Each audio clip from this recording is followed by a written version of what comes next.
Acaba de publicarse hace pocos meses mi cuarta novela, se llama Diosito en los infiernos de este mundo. La editó, una editorial venezolana ubicada en Nueva York que se llama Sudakia.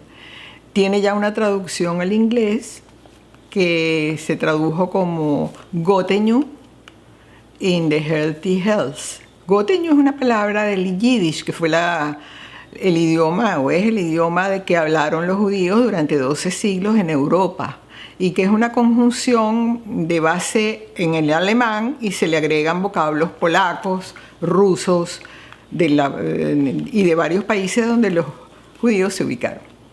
En esta novela, particularmente, como en Clapper y en Vieja Verde, yo utilizo espontáneamente, no calculadamente, una cosa que ahora llaman autoficción, que no es nueva, no es un género nuevo.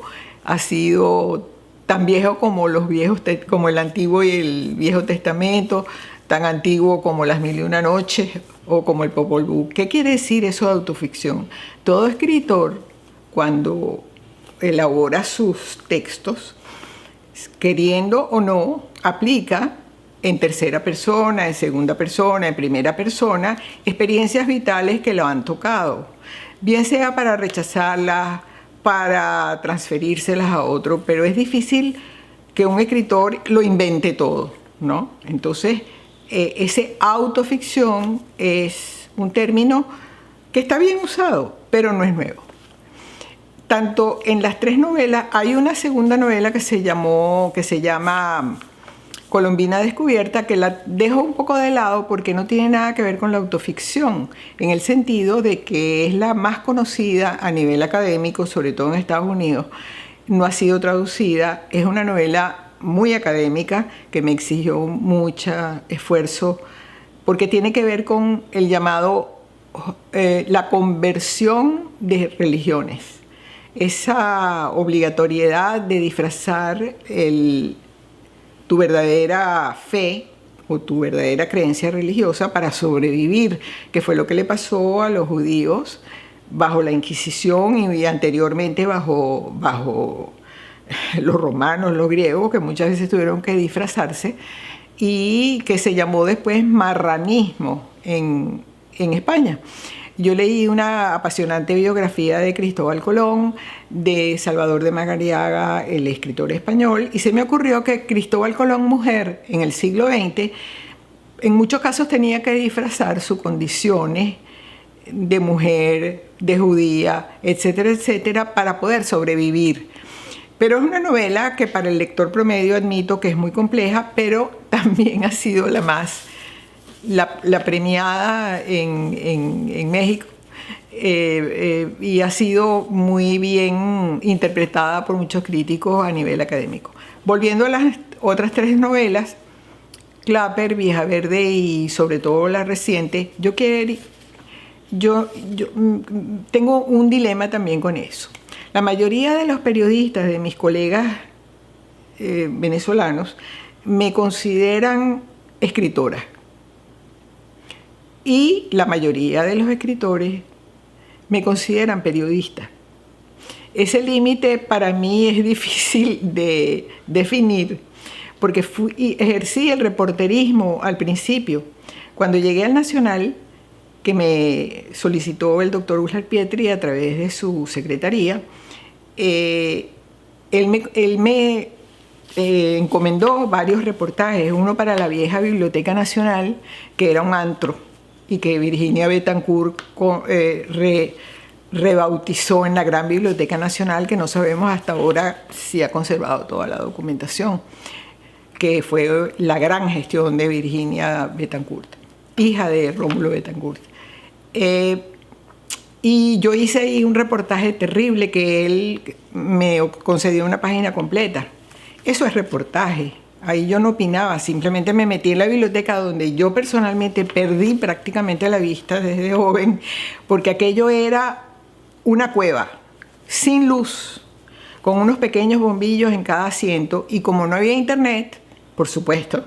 Cuando nosotros estudiábamos en la universidad el caso de letras, cada vez que teníamos que leer un libro y no podíamos comprarlo por razones económicas o por distancias, teníamos que ir a la Biblioteca Nacional a investigar. Eso es reportaje. También me encargó un reportaje que ha marcado mi vida desde entonces, que es hablar de los refugiados, llamaban en aquella época. Él me lo encargó posiblemente porque había el problema de los refugiados palestinos, etcétera, etcétera, y él sabía que yo conocía el tema. Hice también un reportaje a toda página que se llamaba La inmigración planetaria. Entonces hay temas que él me encargó como reportajes que han marcado hasta hoy muchos temas de mis novelas y de mis artículos y de mi vida diaria, de mi preocupación diaria. Hoy en día no puedo decir, no puedo autodefinirme, yo escribo como siento. En todas esas novelas hay una parte biográfica que la he transferido a veces a una tercera figura. En el caso de Diosito, todo el dilema del chavismo y el anticristianismo, antijudaísmo de Hugo Chávez, lo transferí a un dilema de pareja. La trama es amorosa, es entre una judía y un personaje de la izquierda tradicional venezolana, ¿no? Entonces, ¿cuánto de eso hay de ficción? Mucho.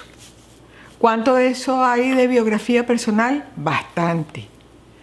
Entonces, las etiquetas, en este caso, no es que no me importen, es que me resultan artificiales.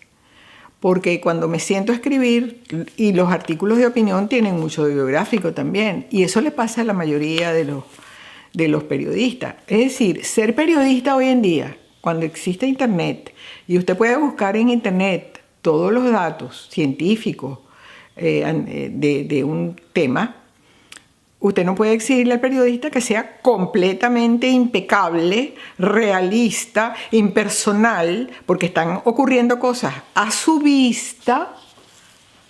La matanza de los muchachos en Venezuela en el año 14 y en el año pasado, el año 17, para dar un ejemplo, lo que está ocurriendo ahorita en Nicaragua, cómo un periodista responsable puede limitarse a contar lo que ve.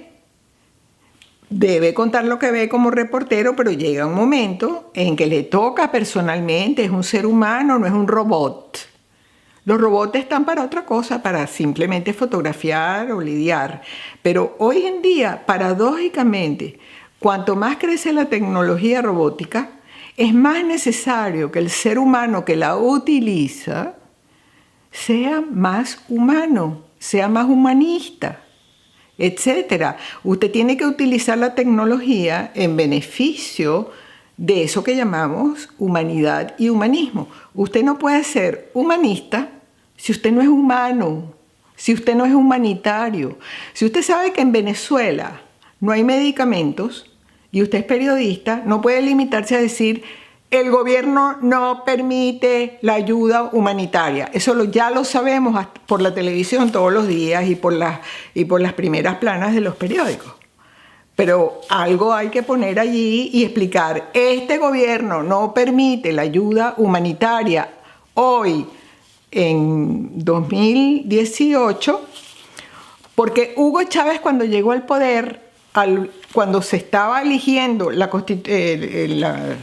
permiso para la Constitución, no permitió la ayuda humanitaria cuando el deslave. Eso está contado en mi novela Vieja Verde. Porque para él era más importante que no entrara ningún norteamericano, porque él era anti-yanqui por principio, y que se muriera la gran parte de venezolanos que se pudieron haber salvado con la ayuda de Estados Unidos. Además, le tomó añales arreglar las carreteras que se dañaron, las casas que se dañaron, por la terquedad de que él no quiso aceptar ayuda humanitaria. Y eso se está repitiendo ahorita, eso es totalitario. Eso no es de dictadura, eso es de una perversión, es una enfermedad mental llamada ideología. totalitaria.